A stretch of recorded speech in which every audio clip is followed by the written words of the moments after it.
Welcome friends. तो कैसे हैं आप लोग? उम्मीद करता हूँ आप सब बढ़िया होंगे और आपकी जो यूके पीएससी का आने वाला पेपर है जेई का, उसकी तैयारी आपकी बहुत बढ़िया चल रही होगी।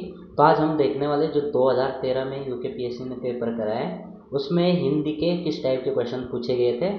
और जहाँ तक मुझे लगता है कि अभी जो पेपर आएगा उसका जो लेवल है लगभग सेम रहने वाला है, क्योंकि अभी जो एई का पेपर हुआ है कुछ दिन पहले, तो उसमें जो लेवल रहा है वो प्रीवियस ईयर पेपर के जैसे ही रहा है। अगर आप यूके पीएससी जेई की तैयारी कर रहे हैं तो मैंने एक यूके पीएससी एई की प्लेलिस्ट बना रखी है जिसमें मैंने प्रीवियस ईयर क्वेश्चंस को सॉल्व कराया है, जिसमें हिंदी, इंग्लिश, जीके और सिविल इंजीनियरिंग के काफ़ी क्वेश्चन मैंने कराए हैं।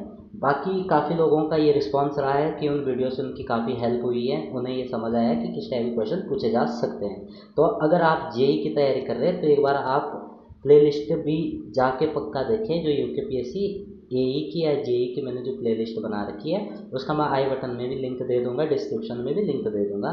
एक बार आप उसे भी देख के जाना, जिससे आपको आने वाले जो यूके पीएससी जेई का पेपर है उसमें काफ़ी हेल्प मिलने वाली है। तो ठीक है, फिर कोई टाइम गवाए बिना आगे बढ़ते फिर हम देखते किस हिसाब का हमारा 2013 में यूके पीएससी जेई का जो हमारा था पेपर था वो कैसा आया था। तो आप जो ये पेपर है ये आप ऑफिशियल वेबसाइट जो यूके पीएससी की है वहाँ से भी डाउनलोड कर सकते हैं। बाकी इसका जो पीडीएफ लिंक है वो मैं आपको डिस्क्रिप्शन में भी दे दूंगा। ठीक है, तो सबसे पहला क्वेश्चन है, निम्नलिखित में से अशुद्ध विकल्प कौन सा है। तो हमेशा क्वेश्चन को बिल्कुल अच्छे से पढ़ना है, कभी जल्दीबाजी नहीं करनी। तो यहाँ पे अशुद्ध पूछा गया, तो मांसाहारी देखेंगे तो सही है, पूजनीय भी सही है, और अगर आप आशीर्वाद देखोगे ये भी सही है। तो ज्योतिषना है जो हमारा ये गलत लिखा हुआ। एक्चुअल में जो ज्योतिषना होगा वो कैसे लिखा जाएगा, उसमें आएगा आधा जौ, यो, आधा तो और आधा स और ना। ठीक है, तो हमारा ये करेक्ट हो जाएगा। नेक्स्ट है, नक्षत्र का शुद्धवर्ती विश्लेषण कीजिए। तो देखो सी तो हो नहीं सकता, आप अगर यहाँ पे बी देखोगे बी भी नहीं हो सकता क्योंकि इसमें क पूरा है, तो पूरा है, और ये भी नहीं हो सकता। तो इसका सही ऑप्शन रहेगा option number A. Next question है, व्याकरण शब्द में कौन सा उपसर्ग है। उपसर्ग बताना है हमें, तो इसमें जो उपसर्ग है वो हमारा कौन सा है, वी प्लस आ। नेक्स्ट क्वेश्चन है, निम्नलिखित में से विदेशी भाषा का उपसर्ग किस शब्द में है। तो विदेशी भाषा का जो उपसर्ग है वो हमारा लापता में है। ठीक है, और इसमें जो उपसर्ग कौन सा लगा हुआ है वो है ला। नेक्स्ट क्वेश्चन है, निम्नलिखित किस शब्द में प्रत्यय प्रयुक्त हुआ है। ये बताना है कि किसमें प्रत्यय लगा हुआ है। ठीक है, तो अगर आप देखोगे तो ऑप्शन नंबर सी हमारा सही रहेगा। इसमें देखो गाय प्लस, इसमें गाय प्लस अक नहीं होगा, सॉरी, इसमें रहेगा हमारा जो लगा हुआ ये हमारा गे प्लस अक, तो हमारा ये क्या बन जाता है, गाय बन जाता है। ठीक है, नेक्स्ट क्वेश्चन है, अधोलिखित शब्द में कौन सा उपसर्ग है। तो अधोलिखित में कौन सा, अध, ये हमारा ऑप्शन नंबर बी सही रहेगा। नेक्स्ट क्वेश्चन है, निम्नलिखित में से कौन सा प्रत्यय संस्कृत से हिंदी में आया है। तो संस्कृत में से जो आया वो है आई। नेक्स्ट क्वेश्चन है, निम्नलिखित शब्दों में कौन सा शब्द कृत प्रत्यय है। कृत प्रत्यय का हमें उदाहरण बताना है। तो कृत प्रत्यय हमारा कौन सा है, किसमें है, लुभावना वर्ड में हमारा कौन सा प्रत्यय है, कृत प्रत्यय है।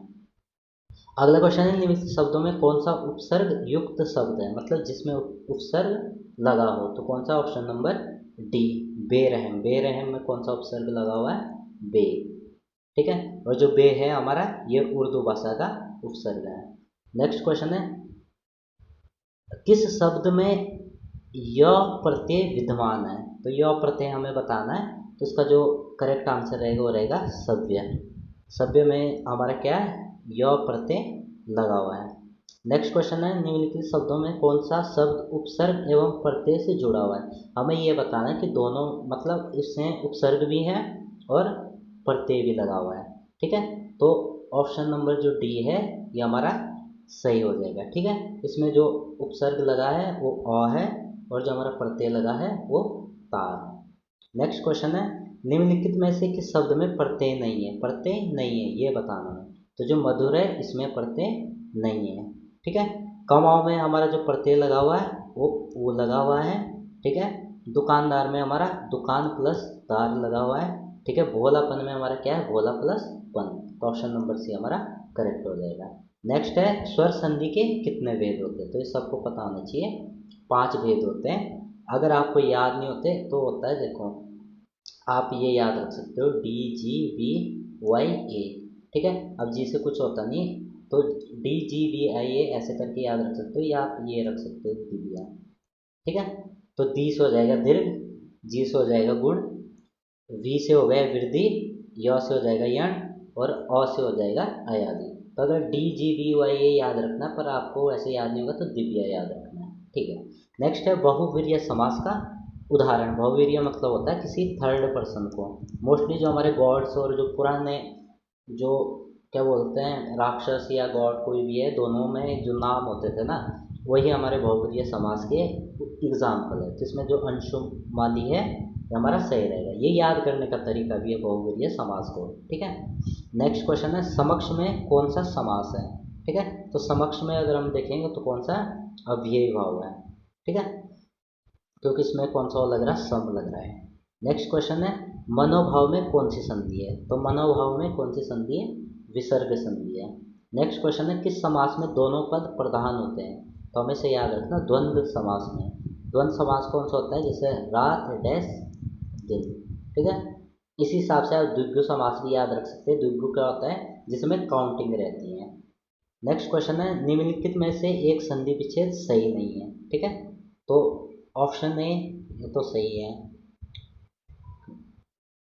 नेक्स्ट है संयोग, संयोग क्या बन जाता है हमारा, संयोग बन जाता है, ठीक है। स्वच्छंद, स्वच्छंद हमारा गलत है, तो ऑप्शन नंबर सी इसका करेक्ट आंसर हो जाएगा। सतमार्ग का बन जाता है, सन्मार्ग बन जाता है, ठीक है।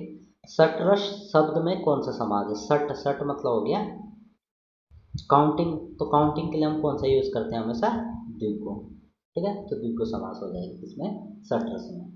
नेक्स्ट क्वेश्चन है किस समास का समस्त पद क्रिया विशेषण का कार्य करता है, तो हमेशा ध्यान रखना जो अव्ययी भाव है वो हमारा क्रिया विशेषण का काम करता है।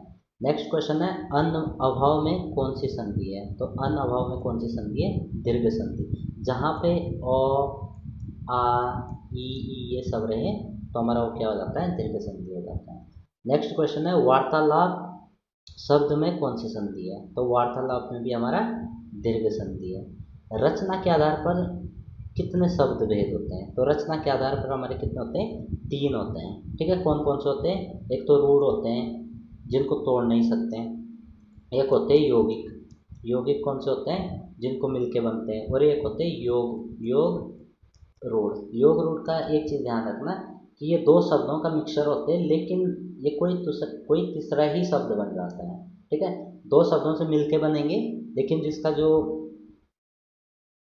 जो मीनिंग होगा कोई किसी तीसरी ओर को इशारा करेगा, ठीक है। जैसे दशानन, 10 आनंद, तो 10 मतलब 10, आनंद मतलब सर, तो दशानन कौन होता है, रावण होता है, तो किसी थर्ड की ओर क्या कर रहा है, इशारा कर रहा है, तो इसलिए वो योग रूढ़ी हो जाता है, ठीक है।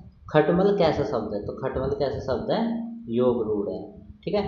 अब योग रूढ़ क्यों है, क्योंकि जिन वर्डों से बनता है, खट खट अलग चीज़ हो गई, मल अलग चीज़ हो गई, लेकिन जो खटमल वर्ड है वो इन दोनों में से किसी को भी नहीं दर्शाता है, ठीक है। निम्नलिखित में से तत्सम शब्द छांटिए, तो तत्सम शब्द क्या होते हैं, जिनको एज इट इज संस्कृत से उठा के किस में रख दिया है, हिंदी में रख दिया है, तो ऑप्शन नंबर ये हमारा सही हो जाएगा। नेक्स्ट है संबंध सूचक शब्द किस प्रकार के आधार से संबंध है, तो ये व्याकरण के आकार से संबंध है। ये क्वेश्चन शायद आया भी था अभी। सत्याग्रह शब्द में कौन सी विभक्ति का लोप है, तो कौन सी विभक्ति का है, संप्रदान विभक्ति का हमारा क्या है, इसमें लोप है, ठीक है। व्याकरण की दृष्टि से मंडप का व्युत्पत्तिक अर्थ है, तो इनमें से झोपड़ी भी नहीं होता, देखो झोपड़ी भी नहीं होता है, सिंहासन भी नहीं होता, झगड़ालू भी नहीं होता है, ठीक है। तो मंडप को हम मंडप भी लिख सकते हैं, ठीक है, तो इसको हम ऐसे लिख सकते हैं मंडप, ठीक है। और इसका जो पुलिंग रहेगा वो रहेगा छाया हुआ और मंडवा। नेक्स्ट क्वेश्चन है निम्नलिखित में से यौगिक शब्द चुनिए, यौगिक मतलब जो 2 शब्दों से बना हो, तो कौन सा, मुख्यमंत्री, मुख्य प्लस मंत्री से बना हुआ। निम्नलिखित में कौन सा शब्द विदेशी है, तो विदेशी शब्द देखो भ्रमर नहीं है, श्यामल भी नहीं है, जो शादी है हमारा, ये क्या हमारा विदेशी शब्द है। नेक्स्ट क्वेश्चन है निम्नलिखित में से कौन सा शब्द अज्ञान का पर्यायवाची नहीं है, अज्ञान मतलब जिसे नहीं आता, तो मूर्खता तो अज्ञान को ही कहते हैं। अविवेक भी उसी को कहते हैं, जड़ता भी उसी को कहते हैं। तो सही ऑप्शन होगा ऑप्शन नंबर बी। निम्नलिखित शब्दों में से कौन सा शब्द विशेषण नहीं है? विशेषण देखो, दुधारू है, प्रतिष्ठित भी है, आविष्कार आविष्कार विशेषण नहीं है, धूमिल विशेषण है। तो ऑप्शन नंबर सी सही हो जाएगा। नेक्स्ट क्वेश्चन है निम्नलिखित में से तत्सम, तत्सम मैंने वही कहा जो संस्कृत से एज इट इज आए। सत्तू तत्सम नहीं है। चंचू, हाँ चंचू का जो चंचू है तत्सम है। अब चंचू को क्या बोलते हैं? चोंच बोलते हैं, ठीक है। इसका जो तद्भव होगा वो रहेगा चोंच। नेक्स्ट क्वेश्चन है निम्नलिखित में से वहिनी का पर्यायवाची है। तो वहिनी पता होना चाहिए किसको बोलते हैं हम? आग को बोलते हैं। नेक्स्ट क्वेश्चन है निम्नलिखित में से आकर्षण शब्द का, आकर्षण शब्द का हमें क्या बताना है? अपोजिट बताना। अनाकर्षण नहीं होता है, विकर्षण, विकर्षण इसका सही ऑप्शन रहेगा। नेक्स्ट है निम्नलिखित में से कौन सा शब्द अनेकार्थी है? अनेकार्थी मतलब जिसके कई अर्थ हैं। उग्र भी नहीं है, हर्ष भी नहीं है, सत्य भी नहीं है। अंग, अंग है जो अनेकार्थी होता है। अंग क्या होता है? जैसे शरीर का अंग हो गया और वाक्य का भी अंग हो गया, ठीक है। तो इसके दो ये अलग अलग अर्थ बन जाते हैं, शरीर का, वाक्य का अंग या किसी और चीज़ का अंग, ठीक है। निम्नलिखित में से कौन सा शब्द तद्धितांती यौगिक है? ठीक है। तो तद्धितांती यौगिक जो इसमें से रहेगा वो हमारा कौन सा है? सुशीला जो वर्ड है ये सही रहेगा, ठीक है। नेक्स्ट क्वेश्चन है निम्नलिखित में कौन सा तद्भव नहीं है? तद्भव मतलब ये बताना कि इसमें तत्सम कौन सा है। तो सूर्य हमारा क्या है? तत्सम है। इसका तद्भव क्या हो जाएगा? सूरज हो जाएगा। नेक्स्ट क्वेश्चन देख लेते हैं निम्नलिखित में से कौन सा शब्द तत्सम नहीं है? तत्सम मतलब जो एज इट इज उठाया गया हो वहाँ से, कहाँ से? संस्कृत के वर्ड से, ठीक है। तो वही बताना हमें। तो जिसका सही आंसर रहेगा वो रहेगा हमारा, देखो अग्नि, अग्नि तो तत्सम है, तद्भव इसका हो जाता है आग, ठीक है। बालक, बालक, बालक का, हाँ बालक भी तत्सम है, किसको हो जाता है? बच्चा, ठीक है।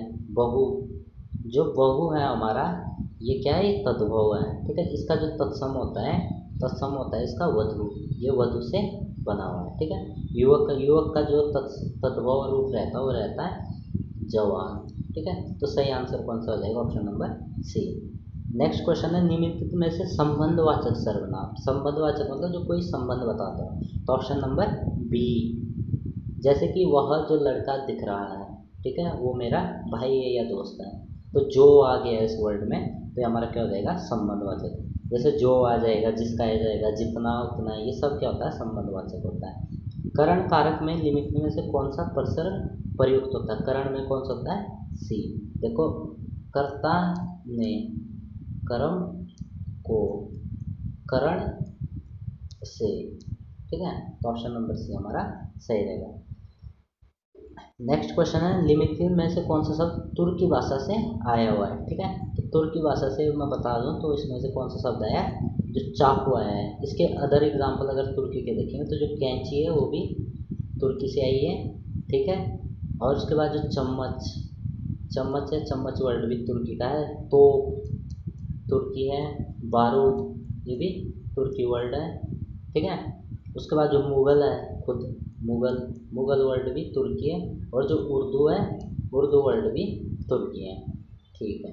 नेक्स्ट क्वेश्चन है देवनागरी लिपि में ढ तथा समस्त अन्य पंचांग व्यंजनों के लिए अब प्रायः क्या लिखा जाता है? तो ठीक है, इन सब जो 5 वर्ड है हमारे, इनको क्या कहा जाता है? अनुस्वर कहा जाता है, ठीक है। अनुस्वर कौन कौन से हो जाते हैं? जो भी हमारे जो पंचम व्यंजन, पंचम व्यंजन हर वर्ग का जो फिफ्थ नंबर का जो है वो हमारा क्या हो जाता है? अनुस्वर हो जाता है। जिसमें क्या क्या आता है? देखो, अ आता है, ठीक है, म आता है, अ आता है और नौ आता है और मो आता है। ये हमारे पांचों क्या है? पंचाम अक्षर, इनको पंचाम अक्षर भी बोलते हैं और अनुस्वर भी बोलते हैं। नेक्स्ट क्वेश्चन है केंद्रीय हिंदी संस्थान आगरा ने उत्तराखंड के लिए पृथक से हिंदी शिक्षण योजना के अंतर्गत उच्चारण अभ्यास कराने के लिए बाहरा का निर्माण किया, ठीक है। तो ये क्वेश्चन भी शायद आया हुआ कहीं ना कहीं, अभी जो एग्ज़ाम हुए थे UKPSC UK SSSC के, उनमें ये क्वेश्चन दोबारा रिपीट हुआ है, ठीक है। तो इसका जो सही ऑप्शन रहेगा वो रहेगा हमारा पाठों, ठीक है। खंडों और पाठों में कन्फ्यूज मत होना, इसका ऑप्शन नंबर बी हमारा सही रहेगा, ठीक है। समान समय में होने वाली घटना को क्या कहा जाता है? तो समान समय में मतलब जो एक साथ हो रही है, ठीक है। तुम जैसे एक साथ खाना भी खा रहे हो, एक साथ तुम फ़ोन भी छेड़ रहे हो, जैसे अभी छेड़ रहे होंगे या एक साथ सो भी रहे फ़ोन भी देख रहे हैं, तो इसको क्या कहते हैं, हम समसामयिकी घटनाएं कहते हैं। ठीक है, तो ऑप्शन नंबर डी हमारा सही रहेगा। नेक्स्ट है, वे शब्दांश या पद जो किसी शब्द के साथ जुड़कर उसके अर्थ में नवीनता अथवा विशेषता ला देते हैं, तो क्या होते हैं, उनको क्या बोलते हैं, हम प्रत्यय कहते हैं। शब्द के साथ जुड़ के, शब्द से पहले या बाद में है तो विशेषण होते हैं। ठीक है, तो विशेषण और प्रत्यय में बिल्कुल भी कंफ्यूज नहीं होना, तो ऑप्शन नंबर बी हमारा सही रहेगा। नेक्स्ट क्वेश्चन है, संध्या होते ही पक्षी अपने घर को लौटते हैं, नहीं नीर को लौटते हैं, नहीं नीर क्या होता है, पानी को बोलते हैं नीर। ठीक है, या नीड़ बोले तो घोंसले को लौटते हैं, तो ऑप्शन नंबर सी। नेक्स्ट है, पानी ना बरसता तो धान सूख जाता है, पानी ना बरसता तो धान सूख जाता है। इसमें क्या हो रहा है, जो सेकंड जो शब्द मतलब वाक्य है, जो दूसरा वाक्य है वो पहले वाक्य पे डिपेंड कर रहा है, पहले वाक्य पे डिपेंड कर रहा है। तो ये कौन सा प्रकार का वाक्य होता है, ये होते हैं हमारे संकेतवाचक। ठीक है, और विस्मयवाचक क्या होता है, जिनके लास्ट में ये चिन्ह लग जाए ना, वो विस्मयवाचक होता है, तो ध्यान रखना। नेक्स्ट है, किस वाक्य में कर्ता प्लस कर्म प्लस सकर्मक क्रिया की संरचना है। इसमें हमें ये बताना है, कर्ता भी है, देखो कर्ता तो यहाँ पे भी लड़का बच्चे मोहन करता है। ठीक है, उसके बाद कर्म, कर्म सोएगा खाएगा खेलेगा ये सब है। ठीक है, अब इसमें हमें ये बताना है कि कर्म, एक कर्म भी है, तो कर्म कौन सा है, इसमें अगर आप ध्यान से देखोगे तो ये है लड़का फल खाएगा। तो सकर्मक क्रिया का मैं तुम्हें एक चीज़ बता देता हूँ, जहाँ पे दो नाउन आ जाए, ठीक है, जहाँ पे दो नाउन मतलब संज्ञा, जिस शब्द में दो संज्ञाएं होंगी, ठीक है, कितनी, दो संज्ञाएं, वो हमारी क्या होती है, सकर्मक क्रिया होती है, हमेशा ये ध्यान रखना। ठीक है, जैसे लड़का यहाँ सोएगा, या फिर ये दूसरा ये भी कर सकते हो कि एफर्ट नहीं लग रहा अलग से, मोहन कल आएगा तो आएगा, आने दो, बच्चे शाम को खेलेंगे तो खेलने दो, लड़का यहाँ सोएगा सोने दो, लड़का फल खाएगा। अब इसमें क्या हो रहा है, लड़का भी है और उसके लिए फल भी चाहिए, सोने के लिए कुछ नहीं चाहिए, खेलने के लिए कुछ नहीं चाहिए, ये चाहिए तो खेलने के लिए बहुत चीज़ें चाहिए होती है, पर इस शब्द के अनुसार अगर हम देखेंगे तो कुछ नहीं चाहिए। मोहन कल आएगा, तो यहाँ पे भी हमें कल आएगा, तो ये नहीं है कि कुछ चाहिए उसे अलग से एक्स्ट्रा, तो इसमें भी दो संज्ञाएं नहीं है, इसमें भी नहीं है, तो ऑप्शन नंबर जो सी है हमारा, वो क्या रहेगा, हमारा सही रहेगा, क्योंकि इसमें क्या हमारी दो संज्ञाएं हैं। ठीक है, लड़की खाना बना रही है, वाक्य में विधेय तत्व कौन है। ठीक है, तो हमेशा याद रखना, विधेय होता है क्या कर रही है। ठीक है, तो हमारा क्या है, खाना बना रही है। हमेशा याद रखना, शब्द के दो पार्ट होते हैं, एक तो विधेय होता है, एक होता है उद्देश्य। ठीक है, उद्देश्य, ये क्वेश्चन आएगा, इनमें से एक क्वेश्चन पक्का आएगा, उद्देश्य या विधेय पूछने को। यही आएगा कि वाक्य के कितने प्रकार होते हैं। यूकेपीएससी ए का जो अभी पेपर हुआ है जस्ट एक हफ्ते पहले, उसमें इसी से रिलेटेड एक क्वेश्चन आया हुआ था। ठीक है, तो विधेय होता है लास्ट का पार्ट और उद्देश्य होता है फर्स्ट का पार्ट। फर्स्ट मतलब इंग्लिश में जो सब्जेक्ट जिसे बोलते हैं ना, उसी को हम यहाँ के बोल देते हैं उद्देश्य बोल देते हैं। ठीक है, इसका ध्यान रखिएगा। नेक्स्ट क्वेश्चन है, किस वाक्य में सकर्मक क्रियाओं के अनिवार्य घटक के रूप में कर्म की संख्या 2 है। ठीक है, तो किस में है, देखो ध्यान से देखो, शीला तस्वीर बना रही, लड़का सोया हुआ है, तो यहाँ पे दो कौन कौन से, देखो मोहन राम को पैसे दे रहा है, तो ऑप्शन नंबर सी हमारा सही रहेगा। नेक्स्ट है, निम्नलिखित में से वाक्य रचना के दो अंग कौन से हैं।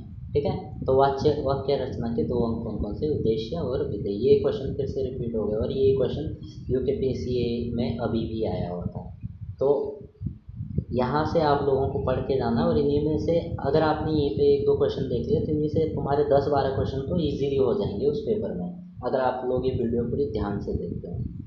नेक्स्ट क्वेश्चन है, निम्नलिखित में से किस प्रकार के वाक्य में दो प्रमुख उपवाक्य होते हैं। ठीक है, तो किसमें होते हैं, वो संयुक्त वाक्य में होते हैं, उसमें क्या होता है, दो उपवाक्यों का मेल होता हो। नेक्स्ट क्वेश्चन है, निम्नलिखित में से शुद्ध वाक्य प्रयोग कौन सा है, शुद्ध वाक्य प्रयोग बताना है। महादेवी वर्मा महिला कवि है, महादेवी वर्मा कवियत्री है, महादेवी वर्मा कवियत्री है, इनमें से कोई नहीं। ठीक है, तो ऑप्शन नंबर डी तो कभी मत लगाना, इनमें से कोई नहीं, ये कभी आंसर बहुत कम चांस होगा कि ये आंसर सही होगा। ठीक है, महादेवी वर्मा महिला कवि है, महिला कवि नहीं बोल सकते क्योंकि महिला कवि के लिए हम एक वर्ड यूज़ करते हैं, वो क्या है, कवयित्री। ठीक है, अब देखो ऑप्शन नंबर बी और क्या बोलते हैं, ऑप्शन नंबर सी, लगभग एक से लग रहे हैं। महादेवी वर्मा कवियत्री है, हाँ एक से नहीं है, बस जो कवियत्री वर्ड है यहाँ पे वो गलत लिखा हुआ है, तो ऑप्शन नंबर सी हमारा क्या हो जाएगा, सही हो जाएगा। नेक्स्ट क्वेश्चन है, इसका लक्ष्य धन प्राप्ति ही होगा, इस वाक्य का शुद्ध रूप बताना।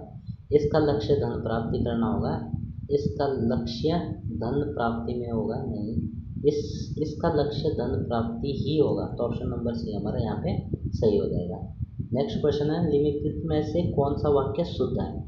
इस समस्या का हल मेरे पास है, इस समस्या का उपचार मेरे पास है, इस समस्या की औषधि थोड़ी होती है समस्या की, इस समस्या का निराकरण मेरे पास है, तो सही जो ऑप्शन रहेगा वो ऑप्शन नंबर ए हमारा है, सही रहेगा, इस समस्या का हल मेरे पास है।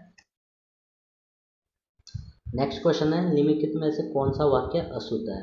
मोहन पर चोर होने का संदेह है, सही है, ये तो सही है, इसमें तो कुछ गलत नहीं लग रहा।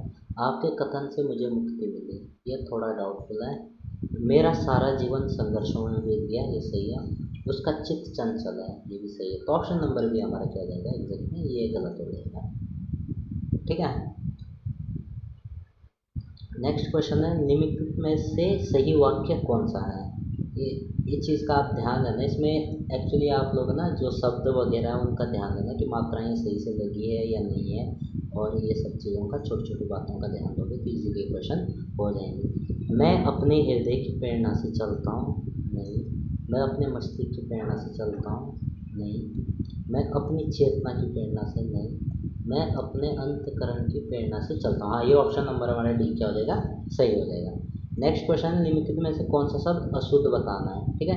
देखो केंद्रीयकरण, केंद्रीयकरण भी शायद गलत है, वैसे सही है केंद्रीकरण, इसमें थोड़ा सा डाउट आ रहा है, केंद्रीकरण ऐसे भी लिखा जाता है। भाग्यवान, भाग्यवान, भाग्यवान, भाग्यवान भी शायद, इस क्वेश्चन में थोड़ा सा अत्वे तो सही है, बुधवार भी सही है, तो ऑप्शन नंबर ए और बी में थोड़ा सा कंफ्यूजन हो रहा है, क्योंकि भाग्यवान का शायद जहाँ तक मुझे पता है वर्ड होता है भागवान होता है, ठीक है। और जो केंद्रीयकरण का इसका होता है केंद्रीकरण, तो ऑप्शन नंबर ए और बी मेरे हिसाब से दोनों ही गलत है। बाकी अगर ऐसा रहा होगा तो ये क्वेश्चन यूकेपीएससी ने एलिमिनेट कर दिया होगा या इसके नंबर सबको दिए होंगे, बाकी आप लोग एक बार कमेंट में बता देना कि सही कौन सा है। नेक्स्ट क्वेश्चन है, निम्नलिखित में से कौन सा शब्द शुद्ध है, शुद्ध बताना में, ठीक है। सन्मुख गलत है, असहनीय भी गलत है, असहनीय ऐसा नहीं लिखा जाता, असहनीय, ठीक है। असहाय होता है, ठीक है। सन्मुख का सम्मुख होता है, अगर सन्मुख का लिखोगे तो आपको ऐसा रहता है सम्मुख, ठीक है, सम्मुख रहता है। असहनीय का असहाय इसका होता है असहाय, तो ये भी गलत है। राजनीतिक, हाँ राजनीतिक सही है। त्रिवार्षिक, त्रिवार्षिक ऐसे लिखते, इसको लिखते हैं त्रैवार्षिक, ठीक है, इसको ऐसे लिखा जाता है त्रैवार्षिक, तो इसका जो ऑप्शन नंबर हमारा जो सी रहेगा वो हमारा सही रहेगा, ऑप्शन नंबर सी हमारा सही रहेगा। नेक्स्ट क्वेश्चन है, निम्नलिखित में से सही शब्द है, तो सही शब्द पूजनीय, पूजनीय गलत है क्योंकि य नहीं आएगा इसमें, ठीक है। चमकी, देखो पूजनीय को जो सही लिखेंगे वो लिखेंगे पूजनीय, ठीक है, ऐसा रहेगा, ठीक है। और उसके बाद चमेत केसर, इसको लिखते चरमोत्कर्ष, चरमोत्कर्ष, इसका जो सही रहेगा ये भी गलत है, ये भी गलत है, ठीक है। सतगुरु, सतगुरु, सतगुरु आप देखोगे अगर तो सतगुरु ऐसे लिखा जाता है, यहाँ पे आधा गवा आता है सतगुरु, ठीक है, तो ये भी गलत है। अंतर ध्यान हमारे यहाँ पे सही दिया हुआ है, ठीक है। नेक्स्ट क्वेश्चन है, निम्नलिखित में से कौन सा शब्द अशुद्ध है, अशुद्ध बताना। देखो संरचना सही है, विकास, विकास में जो भी आएगा ये वाला आएगा, ठीक है, तो विकास हमारा गलत है। लौकिक सही है, पार्थिव भी सही है। प्रिय बोलने वाली, प्रिय बोलने वाली को क्या कहते हैं, प्रियवंदा, प्रियवंदा, प्रियमुदा, प्रियवदा। देखो इसमें क्या बस मात्राओं का ध्यान देना है, देखो सारे शब्द एक जैसे हैं, बस मात्राओं का ध्यान देना है, ठीक है। तो यहाँ पे जो हमारा जो ऑप्शन नंबर डी है ना ये सही रहेगा। अब ऑप्शन नंबर डी और ए में से एक जो बिंदु है उसका फ़र्क है, वरना फिर ये ऑप्शन दोनों ही, तो वहाँ पे आपको जल्दीबाजी नहीं करनी है, सारे ऑप्शन पहले प्यार से देखना, अच्छे से देखने, देन ही उसके बाद ही हमारा उसे आगे करना है। दाल में काला मुहावरा, ऑब्वियस सी बात है, इसका क्या होता है, गड़बड़ होना।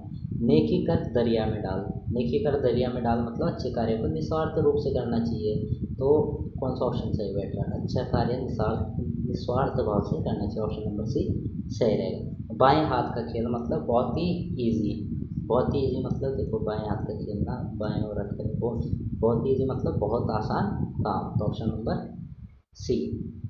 नेक्स्ट क्वेश्चन है आगे कुआं पीछे खाए मतलब दोनों तरफ संकट ही संकट, तो ऑप्शन नंबर बी, जहाँ दोनों ओर संकट हो। कुएं से प्यासा आना, कुएं से प्यासा आना मतलब तो कुएं पे गया, वहाँ पे पानी भी नहीं पी पाया तो मतलब जिस काम के लिए गया था वो काम भी नहीं हो पाया, तो इसका मतलब निराश लौटना, तो ऑप्शन नंबर सी हमारा सही रहेगा। निम्नलिखित विकल्पों में से लोकोक्ति कौन सी है, तो लोकोक्ति कौन सी है, जो नाच न जाने आंगन टेढ़ा, हमारी ये लोकोक्ति है, बाकी सब क्या है, कहावतें हैं। नेक्स्ट क्वेश्चन है चांदी का जूता मुहावरे का अर्थ है, तो चांदी का जूते का मतलब होता है घूस लेना, ठीक है। डूबते को तिनके का सहारा मतलब विपत्ति में अगर थोड़ा भी सहारा मिल जाए वो भी बहुत बड़ी बात हो जाती है, ठीक है। केवल थोड़ा सहारा किसी काम करने का गलत बात, विपत्ति में अधिक सहायता की आवश्यकता होती है, गलत है। विपत्ति में तिनके का सहारा भी बहुत ही बड़ा लगता है, ठीक है, बहुत ज़्यादा होता है। निम्न मानव के शब्द का अर्थ स्वागत के लिए उत्कट प्रतीक्षा करना है, जिसका होता है पलके बिछाने को कहते हैं हमारा, ठीक है। बाकी जो और वर्ड भी देख लेते, जैसे पल्ला पकड़ना, पल्ला पकड़ने का मतलब होता है सहारा लेना, ठीक है। और उसके बाद पलक लगाना मतलब नींद आ जाना, ठीक है। दिल बाग बाग हो जाना मतलब दिल खुश हो जाना। नेक्स्ट क्वेश्चन है क्या काबुल में गधे नहीं होते हैं, ठीक है, तो यही चीज़ है, क्या काबुल में गधे नहीं होते, तो इसका मतलब ये होता है कि मूर्खों की कमी नहीं होती। अगले जो क्वेश्चन है हमें ये सब ऊपर दिया हुआ गद्यांश पढ़ना, उस पेज पे हमें क्या करना है, आंसर देने हैं, ठीक है। अभी देखो अपठित गद्यांश में दिए सब असीम का अर्थ है, ठीक है। तो असीम, गांधी जी मानते हैं असीम अनंत और निरपेक्ष है, असीम अनंत और निरपेक्ष है, ठीक है। तो यहाँ पे अगर देखो अपार, अपार भी नहीं होगा, सीमा पार भी नहीं होगा, सीमा रहित भी, सीमा रहित हो सकता है, तो ऑप्शन नंबर हमारा सी इसका सही रहेगा, सीमा रहित है, ठीक है। नेक्स्ट क्वेश्चन है रेखांकित शब्द अनंत का सही अर्थ बताइए, तो अनंत का मतलब यहाँ पे जो है वो क्या है, क्षितिज है। नेक्स्ट क्वेश्चन है कि निरपेक्ष का सही अर्थ बताइए, तो निरपेक्ष अनदेखा तो नहीं होता है, ठीक है। उपेक्षा रहित, हाँ उपेक्षा रहित इसका हमारा सही आंसर रहेगा। और जो निषेध है, निषेध भी नहीं होगा, अनावश्यक भी नहीं होगा।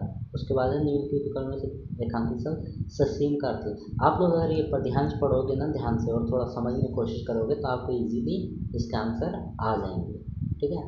नेक्स्ट क्वेश्चन है ससीम का अर्थ बताना है, तो ससीम का अर्थ यहाँ पे अगर हम देखेंगे तो ससीम वर्ड कहाँ पे यूज हुआ है, ससीम, किंतु यह भी कहते हैं कि अब तक प्राप्त ससीम और सापेक्ष ज्ञान व्यर्थ है, ठीक है। तो इसका जो सही वर्ड बैठेगा चार दीवारी ज्ञान तो नहीं होगा, समवर्ती ज्ञान भी नहीं होगा, ठीक है। आप लोग क्या करो इस वर्ड को रिप्लेस करो, इस वर्ड की जगह इन्हें रख के देखो, तो देखो अगर आप यहाँ पे रखोगे अब तक प्राप्त चार दीवारी और सापेक्ष ज्ञान, सही नहीं लग रहा है। अब तक प्राप्त समवर्ती ज्ञान, ये भी सही नहीं लग रहा है। अब तक प्राप्त सीमा से युक्त ज्ञान या मर्यादित ज्ञान, तो ये ज़्यादा सही लग रहा है, तो ऑप्शन नंबर सी हमारा सही हो जाएगा। नेक्स्ट क्वेश्चन है अपठित गद्यांश में रेखांकित सब सापेक्ष का अर्थ बताना है, ठीक है। तो सापेक्ष वर्ड हमारा कहाँ पे यूज हुआ है, और सापेक्ष ज्ञान, तो सापेक्ष ज्ञान यहाँ पे यूज हुआ, तो प्रत्याशी तो इसका नहीं होगा, इच्छित भी नहीं होगा, चाह या प्रत्याशी तो इतनी समीपता होगा, इसका जो सही ऑप्शन रहेगा हमारा रहेगा समीपता। इसी में आगे और भी क्वेश्चन पूछे गए हैं कि दिए गए शब्द प्राप्तव्य का अर्थ बताना, तो प्राप्तव्य का अर्थ होता है प्राप्त ज्ञान, ठीक है, option number B. Next question पूछा गया है व्यवहारिक धरातल, तो व्यवहारिक धरातल का मतलब होता है प्रयोग योग्य। नेक्स्ट क्वेश्चन है अवधारणा, अवधारणा का जो सही अर्थ रहेगा ऑप्शन नंबर ए निश्चर्यता, ठीक है। नेक्स्ट क्वेश्चन है शीर्षक, दिए गए अपठित गद्यांश का शीर्षक है, तो शीर्षक आपको इसी को पढ़ के पढ़ के आपको एक ही चीज़ समझ आ रही होगी कि यहाँ पे हम जो बात कर रहे हैं ना, आगे बढ़ना आवश्यक भी होते हुए, गांधी जी का प्रवर्तन निरपेक्ष सत्य ईश्वर है, इसलिए ईश्वर सत्य है। उपनिषदों की इस धारणा का समर्थन करते हैं, परंतु जिन किसी में आप देखोगे कि यहाँ पे ईश्वर की बात ज़्यादा की गई है। ठीक है, तो ऑप्शन नंबर हमारा बी क्या हो जाएगा, सही हो जाएगा, ईश्वर। नेक्स्ट क्वेश्चन है, हिंदी में स्वरों की संख्या कितनी होती है? तो इजी सा क्वेश्चन है, आपको ऊपर अधिकतर लोग इसे भी गलत करके आएंगे, तो इसका सही आंसर रहेगा ऑप्शन नंबर सी रहेगा। 11 होते हैं हमारे जो स्वर होते हैं। नेक्स्ट क्वेश्चन है, ख व्यंजन का उच्चारण स्थान है, तो ख का क्या है, कंठ है। देखो KTM बाइक के बारे में सभी जानते हैं, ठीक है, तो ये क वर्ग वाले हो जाएंगे, ये च वर्ग हो जाएंगे, ठीक है। तो यहीं से जो ख है हमारा किस में आ रहा, क ख में आ रहा ना, इसीलिए हमारा क्या हो जाएगा, कंठ हो जाएगा, ठीक है। नेक्स्ट क्वेश्चन है, जिन स्वरों के उच्चारण में मुख बहुत अधिक खुलता है, तो जिसमें बहुत ज़्यादा अधिक खुलता है उसको बोलते हैं विवृत, जिसमें बहुत ही कम खुलता है उसमें संवृत, जिसमें थोड़ा संवृत से ज़्यादा खुलता है उसे अर्ध संवृत, और जिसमें विवृत से थोड़ा कम खुलता है उसमें अर्ध विवृत, ठीक है। तो ऑप्शन नंबर ए हमारा सही रहेगा। नेक्स्ट क्वेश्चन है, श्वास की मात्रा के आधार पर व्यंजनों के वेद हैं, तो व्यंजनों के कितने वेद हैं, 2 वेद हैं। 2 वेद किस हिसाब से श्वास के आधार पे, एक तो है अल्प प्राण, ठीक है, देखो जो हमारे जो 2 वेद है, एक तो है अल्प अल्प प्राण, एक है महाप्राण, और एक है अल्प प्राण, ठीक है। नेक्स्ट क्वेश्चन है, निम्नलिखित में से मूल स्वर नहीं है, मूल स्वर नहीं है वो बताना है, तो अ तो है, ई भी है, छोटा ऊ नहीं, बड़ा ऊ तो नहीं है, ये है छोटा ऊ हमारा है, ठीक है। नेक्स्ट क्वेश्चन है, निम्नलिखित में से कंठ्य स्वर कौन सा है, तो कंठ्य स्वर मैंने बताया क ग्रुप वाले जितने भी हो कंठ्य स्वर है, ठीक है। तो क ग्रुप वाला यहाँ पे है नहीं, यहाँ पे कोई दे रखा है, और क ख वाले बाकी इसमें से जो, हाँ एक चीज़ मैं भूल गया था बताना, क ख के अलावा जो हमारे अ आ ले वो भी हैं, और वे हमारे क्या होते हैं, कंठ्य स्वर होते हैं। ये तो क ख ग तो हमारे कंठ्य व्यंजन हो गए, उस हिसाब से जो अ आ ये सब है हमारे क्या होते हैं, कंठ्य होते। तो ऑप्शन नंबर जो ए रहेगा ना हमारा, ये सही रहेगा, हमारा क्या है, कंठ्य स्वर है। नेक्स्ट है, निम्नलिखित स्वरों में कौन सा स्वर दीर्घ स्वर नहीं है, तो दीर्घ स्वर हमारा कौन सा नहीं है, छोटा वो नहीं है। निम्नलिखित शब्दों में से संयुक्त व्यंजन प्रधान शब्द चुनिए, संयुक्त व्यंजन, तो option number A Gaura, Gauri, स्थान और आम, तो ऑप्शन नंबर सी हमारा ये क्या रहेगा, सही रहेगा। नेक्स्ट क्वेश्चन है, निम्नलिखित शब्दों में से व्यंजन प्रधान शब्द चुनिए, जिसमें व्यंजन जाइए में, आइए, आओ, चाहिए, सब में क्या हो रहे हैं, स्वर यूज हो रहे हैं, ठीक है, इसमें व्यंजन है, तो ऑप्शन नंबर ए हमारा सही रहेगा। नेक्स्ट क्वेश्चन है, निम्नलिखित में से कौन सा व्यंजन अल्प प्राण है, तो अल्प प्राण हमारा कौन सा है, ठ। नेक्स्ट क्वेश्चन है, निम्नलिखित विकल्पों में वर्तनी की दृष्टि से कौन सा शब्द अशुद्ध बताना है, ठीक है। तो अशुद्ध शब्द की बात करें हम, आशीर्वाद अशुद्ध लग रहा है, अंतर्गत ये तो सही है, विसर्ग भी सही है, प्रसर्ग भी सही है, तो ऑप्शन नंबर ए हमारा क्या रहेगा, ये गलत हो जाएगा, ठीक है, क्योंकि आशीर्वाद कौन, आशीर्वाद, ठीक है, तो जो हमारे यहाँ पे जो आधा रॉ की मात्रा है ऊपर लगेगी यहाँ पे, आशीर्वाद। नेक्स्ट क्वेश्चन है, निम्नलिखित में से शुद्ध वर्तनी किस शब्द की है, शुद्ध वर्तनी बताने वाले, ठीक है, संन्यास ये गलत है, उज्ज्वल भी गलत है, कवियत्री होता है, ठीक है, और स्वास्थ्य है हमारा, ये सही है, ठीक है, आधा थौ का मतलब यहाँ पे स्वास्थ्य ये हो जाएगा, आधा थौ मन दिया, और आप चाहे ऐसे लिखो चाहे ऐसे लिखो, बात देखिए ये दोनों, ये यहाँ पे एक घंटा, ठीक है, एक घंटा, ये दोनों एक ही चीज़ को बताते हैं। नेक्स्ट क्वेश्चन है, निम्नलिखित में से कौन सा शब्द शुद्ध नहीं है, तो सुंदरता शुद्ध है, सौंदर्य शुद्ध है, सौंदर्यता यहाँ पे गलत लग रहा है, तो ऑप्शन नंबर सी हमारा इसका सही आंसर हो जाएगा।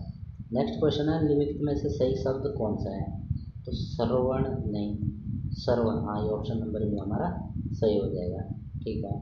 उसके बाद हमें बताना है वर्तनी विश्लेषण बताना है, ठीक है, उच्च श्रृंखल, ठीक है। तो उच्च उच्च श्रृंखल मतलब का बनता है उच्च श्रृंखल, तो ऊता श्रृंखला, तो ऑप्शन नंबर ए हमारा सही रहेगा, बाकी ऑप्शन बाकी सारे गलत है।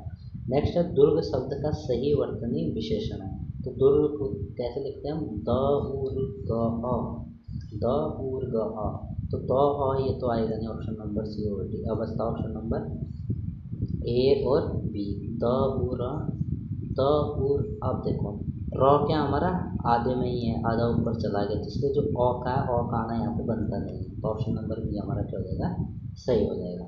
नेक्स्ट क्वेश्चन है निम्नलिखित में से वर्तन की दृष्टि से शुद्ध विकल्प कौन सा है, तो शुद्ध विकल्प बताना में कार्यत्री करित्री करियत्री कारयत्री, तो ऑप्शन नंबर ए हमारा सही रहेगा। नेक्स्ट क्वेश्चन है निम्नलिखित शब्दों का शुद्ध कौन सा है, तो अनन्य ये तो गलत है, हिरण्य है, देखो अनन्य तो ऐसे लिखा अ नौ आधा नौ जो लिखा जाता है, ठीक है। हिरण्य, हाँ हिरण्य सही है।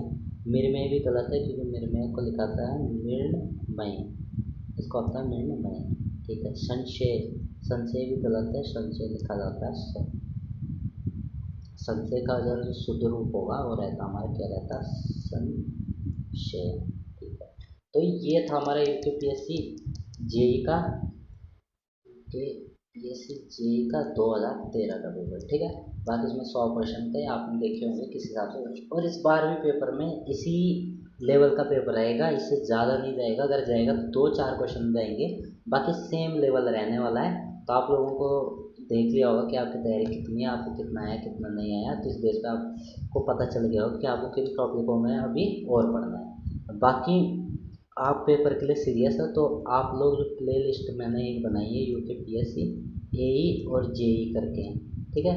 इसमें आपको प्रीवियस ईयर के क्वेश्चन सॉल्व मिलेंगे, प्रीवियस ईयर के पेपर सॉल्व मिलेंगे, जिसका काफ़ी अच्छा रिस्पॉन्स इससे पहले यूपीएससी के एग्ज़ाम के लिए भी आया हुआ है। बाकी आप लोग उसे ज़रूर जाके देखें क्योंकि उससे आपको आने वाले यूपीएससी जेई के एग्ज़ाम में बहुत ज़्यादा हेल्प मिलने वाली है। बाकी ये मेरी तरफ से आपके लिए एक छोटा सा एफर्ट था, आपको अगर अच्छा लगेगा तो चैनल को सब्सक्राइब करें और शेयर करें, लाइक करना ना भूलें, कुछ चीज़ों में गड़बड़ी लगी हो तो कमेंट करना भी ना भूलें। बाकी अगर आप मेरे को थैंक्स करना चाहते हैं तो नीचे एक थैंक्स का बटन भी है, आप थैंक्स के बटन पे क्लिक करके मुझे एज ए थैंक्स सरप्राइज दे सकते हो। बाकी आज के लिए इतना ही, अगली जो मैं वीडियो लेके आऊँगा वो लेके आऊँगा यूपीएससी जेई की जो इंग्लिश का जो पेपर हुआ था उसकी वीडियो लेके आऊँगा। तब तक के लिए अलविदा, bye bye, see you, take care, best of luck for your exams.